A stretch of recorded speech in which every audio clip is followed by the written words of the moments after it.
Ya, kembali di Q&A spesial Indonesia Memilih. Aku mau ke Keisha dulu. Tadi melihat bagaimana kaum milenial melihat demokrasi. Kalau kamu sendiri sekarang gimana melihat demokrasi Indonesia?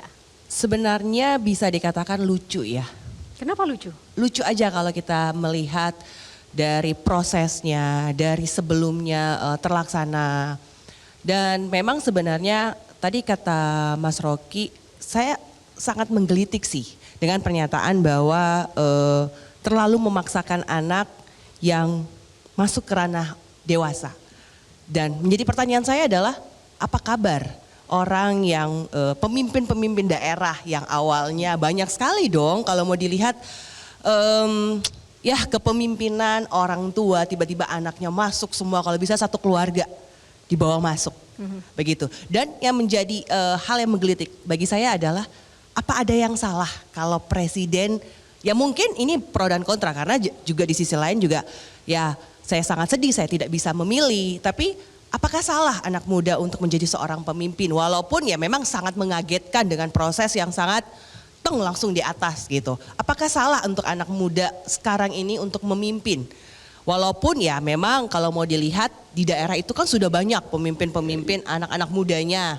Dan ini untuk menjadi orang nomor satu istilahnya, memimpin bangsa dan negara. Dan juga kayaknya baru kali ini di Indonesia menjadi seorang pemimpin yang langsung di atas banyak negara di luar sana yang sebenarnya pemimpin yang memang sebenarnya anak-anak muda kebanyakan. Tapi justru orang-orang yang istilahnya dalam tanda kutip senior yang justru harus mendampingi. Kalau memang ya sebenarnya sih terlalu muda ya, tapi dibutuhkan orang-orang di belakang yang untuk saling menopang istilahnya begitu. Itu yang jadi pernyataan agak menggelitik bagi saya sih karena merasa lucu aja negara ini gitu loh. Menurut Keisha ini lucu, sedikit komentar tentang pendapat Keisha sebagai milenial. Iya betul, dia bilang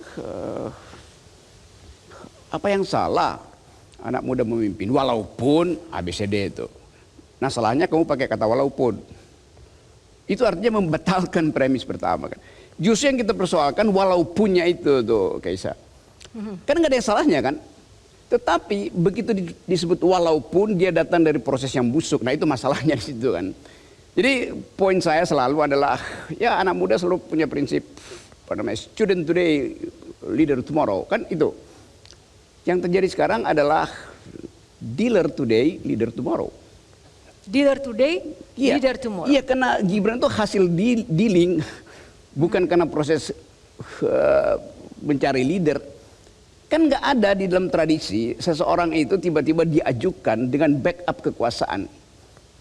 Nggak mungkin. Mungkin di dalam sistem kerajaan itu. Kan cuma itu dalil kita hari ini kan.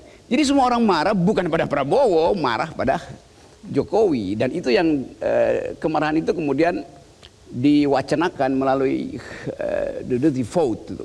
Nah, dirty vote itu di belakangnya ada dirty hand. Di belakang dirty hand ada dirty mind. Siapa dirty mind?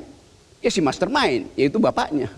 Oke, baik. Terima kasih tanggapannya Bung Rocky. Oke, sedikit saja sebelum kita buka box, Bang Akbar. Gini, Keisha ini benar nama Keisha kan, mohon maaf. Rocky harus menjelaskan lebih banyak sebenarnya. Dia lahir di mana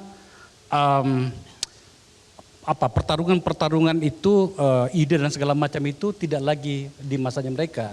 Rocky harusnya menjelaskan kepada Keisha dan ini perlu kepada biar anak gue muda. jelasin, nggak usah lo jelasin. Tunggu dulu, apa yang dijelaskan? Bahwa gini loh Keisha, para pemimpin perancang republik ini itu bertarung dengan seluruh gagasan yang mereka bisa dapatkan dari berbagai tempat. Soekarno merancang Indonesia itu pada usia 20 tahun.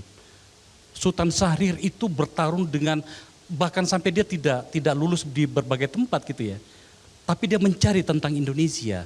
So kalau kemudian pertanyaanmu adalah, apa emang tidak boleh orang muda itu memimpin? Boleh.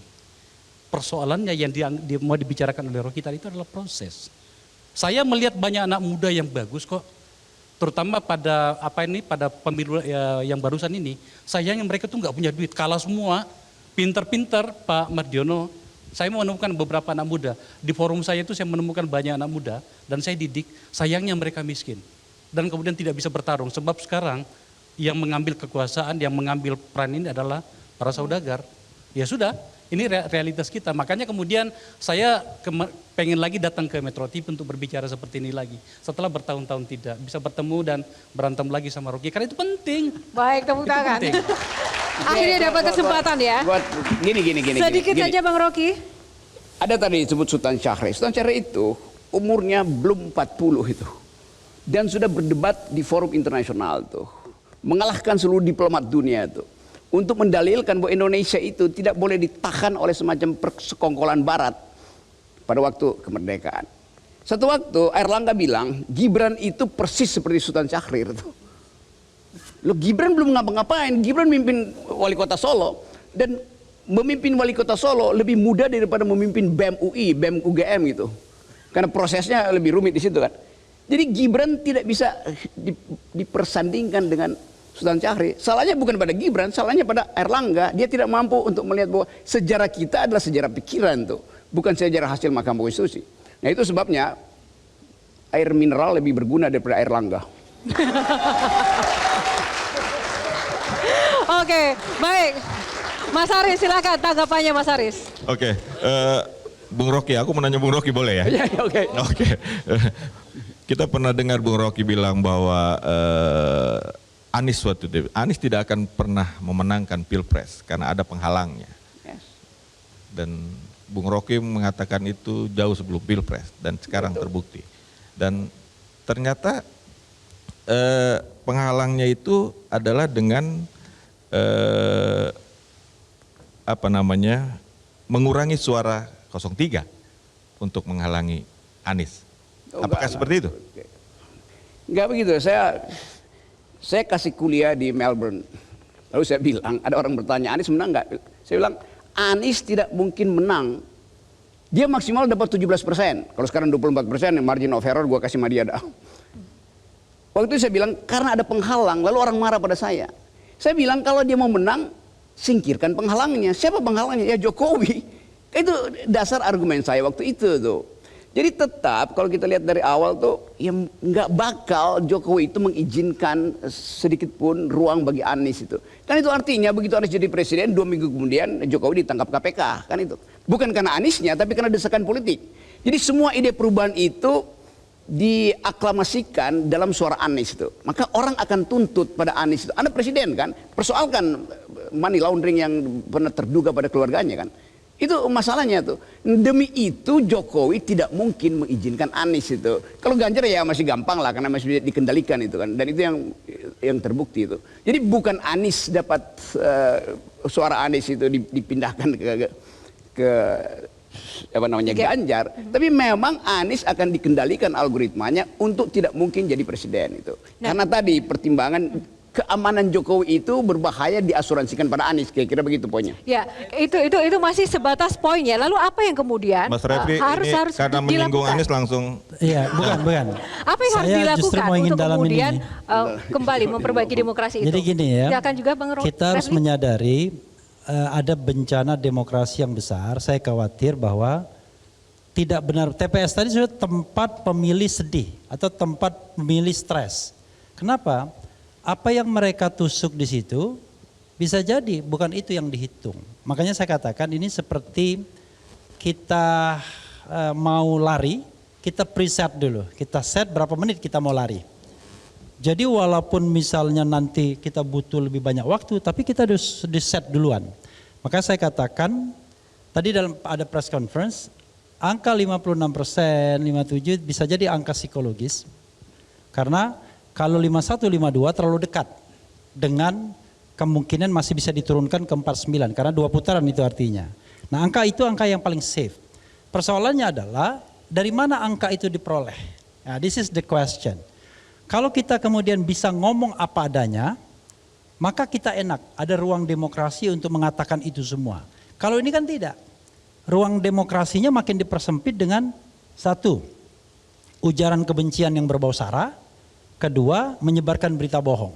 Maka siapapun yang akan ngomong sebenar-sebenarnya terhadap kecurangan pemilu ini, dan kalau itu menyinggung katakanlah sebuah institusi yang terkait dengan proses penegakan hukum dan lain sebagainya, maka kemudian institusi itu bisa menggerakkan.